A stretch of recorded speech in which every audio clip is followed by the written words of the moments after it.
Attenzione, chi avesse ritrovato un paio di pantaloncini al cui interno ci sono un paio di occhialini, ma soprattutto un cartellino di Fabrizio Tuveri, Bergamo Nuoto, è pregato di riportarli questi calzoncini presso la postazione microfonica. Il cartellino, ripeto, di Fabrizio Tuveri.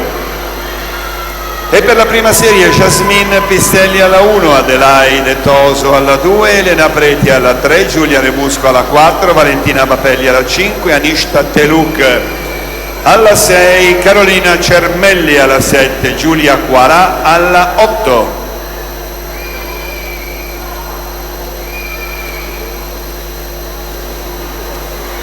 E intanto Costi, Macchia Falcone, Bormanieri, Bovolenta Barillaro, Ciampi, Brambilla e Pezzotta in zona cerimoniale.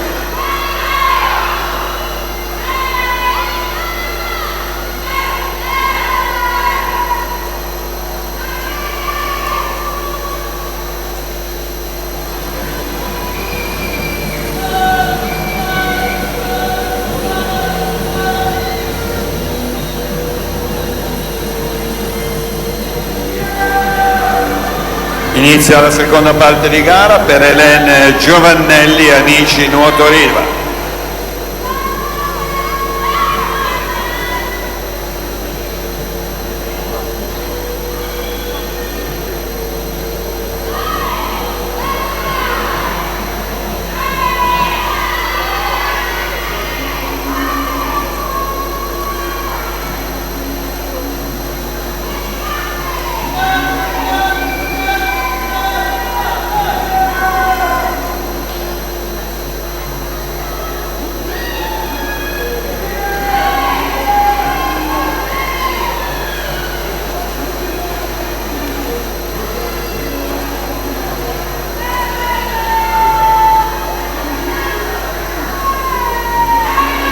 Hélène Giovanelli al 3/4 di gara, 1:52,63.